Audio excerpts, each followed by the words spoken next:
প্রতি ঘরে ঘরে এরকম দুই একটা ভাই থাক যত্ন করার জন্য। এই যে এরকম আম, আর এটা কি ভাই? মরিচ আর লবণ। মরিচ আর লবণ। এই যে এরকম জায়গায়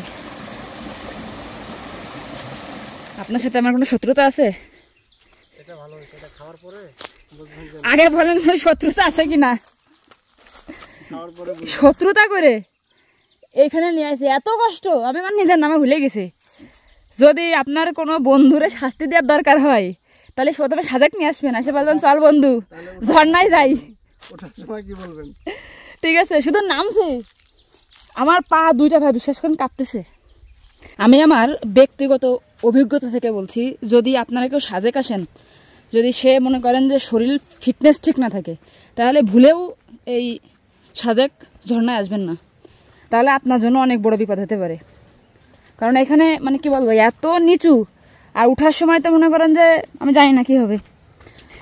এই যে আমাদের এই পাহাড়ের মানুষ, তাই এই যে বসে পড়ছে, এই যে এই সব দোষ আসছে এই দুজনের, আর বেশি দোষ আসছে ইনার। আমার সাথে নির্ঘাত শত্রুতা করেছে।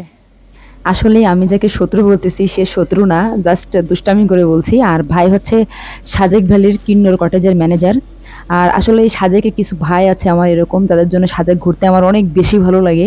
আর আমি যখন সাজেক যাই সত্যি আমার মনে হয় আমি আমার নিজের এলাকায় আছি, জাস্ট এই শুক্কুর ভাইয়ের মতো কিছু মানুষের জন্য। আমার মনে হয় মানে আমি যেটা অনুভব করেছি সেটা হচ্ছে সাজেকের প্রত্যেকটা মানুষের ব্যবহার কিন্তু অসম্ভব সুন্দর, মানে তাদের সবার ব্যবহার, মানে প্রত্যেকটা ট্যুরিস্টের সাথে তারা খুব ভালো ব্যবহার করে। এই জিনিসটা আমার খুবই ভালো লাগে, এই জন্য সাজেক বেশি পছন্দ আমার। অনেকেই আমাকে প্রশ্ন করেন আমি এত ঘন ঘন সাজেক যাই কেন। আসলে মানুষ যেখানে ভালোবাসা বেশি পায় সেখানে কিন্তু ঘন ঘনই যায়। তবে পার্সোনালি যে আমাকে বেশি ভালোবাসে এরকম না, ওইখানে সবাইকে অনেক সম্মান করে, যারা ট্যুরিস্ট যায় ঘুরতে সবাইকে অনেক ভালোবাসে তারা সাজেকের মানুষ। আর আজকে আমরা মেন যাব হচ্ছে সাজেক ঝর্ণায়। চলেন সাজেক ঝর্ণা যে ঘুরে আসি।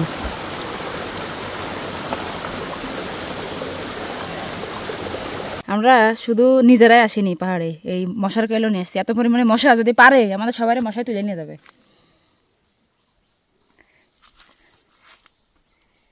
এই যে মশা,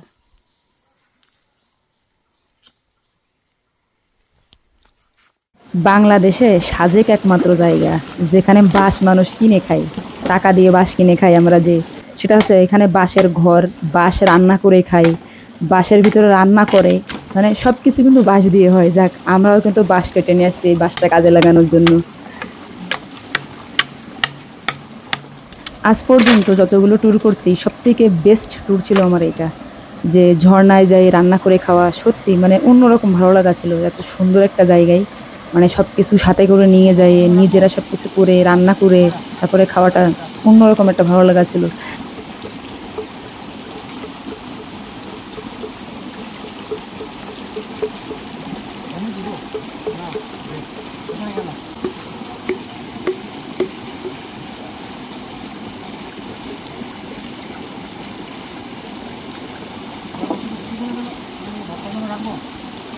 আঙ্গুলে সুন্দর করে পলিথিন বাঁধে নিলাম, কারণ আমার আঙ্গুলটা কেটে গেছিলো এখানে, ফ্লাইটে যাওয়ার কারণে অনেক বেশি ব্যথা করতেছিল, এই জন্য পলিথিন দিয়ে বাঁধে নিলাম। বাঁধে নেওয়ার পরে ঝাল পেঁয়াজ বাটা হয়েছিল বাঁশের ভিতরে, কিন্তু ঝাল পেঁয়াজগুলো সব দিয়ে দিলাম মাংসের ভিতরে। আর এটা আছে ধনে পাতা, ধনে পাতা দিয়ে দিলাম। দেওয়ার পরে এটা হচ্ছে হলুদ, হলুদ গুঁড়া, সব কিছু দিয়ে দিছি।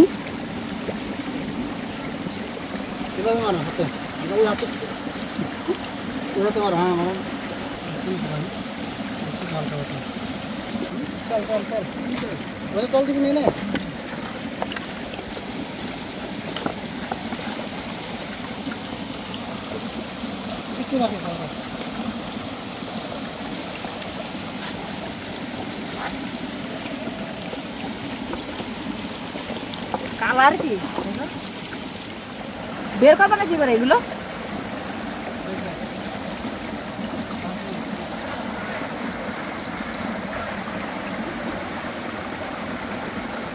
সুন্দর করে বাঁশের ভিতরে মাংসগুলো ঢোকালাম। ঢোকানোর পরে এগুলোর মুখ মানে কলা পাতা দিয়ে মুখ বন্ধ করে দিলাম। এখন এটা আগুনের ভিতরে দিয়ে জাল দেওয়া হবে। এই যে অলরেডি রান্না শুরু হয়ে গেছে, ভাই কেরোসিন তেল দিয়ে জ্বালাই দিছে আর কি বাঁশগুলা, আর এই পাতিলে ভাত দিছে আর কি।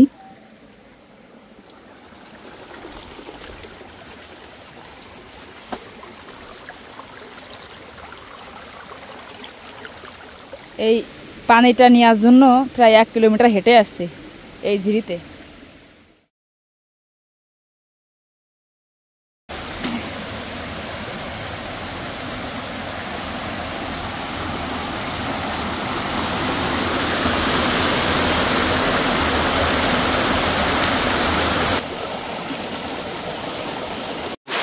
এই যে আমাদের চামি, সেটাতে আমরা ভাত কাটবো এখন। আমাদের রান্না বান্না শেষ, এখন হচ্ছে খাওয়ার পালা। তো এই 2 ভাই ছিল বলে হয়তো এত সুন্দর একটা দিন উপভোগ করতে পারছি। ভাইরা অনেক কষ্ট করছে, এই সব কিছুর পিছনে ভাইদের অবদান অনেক বেশি ছিল।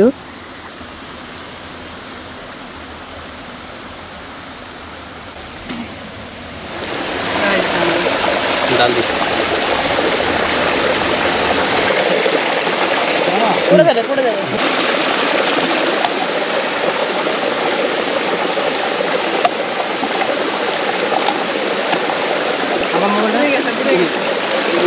রান্না কিন্তু অনেক সুন্দর ছিল, কিন্তু এত পরিমাণে ঝাল, মানে অনেক বেশি ঝাল, ঝালের জন্য আমরা ভালো করে খাইতে পারিনি। যাই হোক, তারপরে দিনটা সুন্দর ছিল। আর মেন আমরা এই ঝর্ণাতে, তবে আমরা যে কষ্ট করে আসছি, ঝর্ণাটা কিন্তু এত বেশি সুন্দর ছিল না।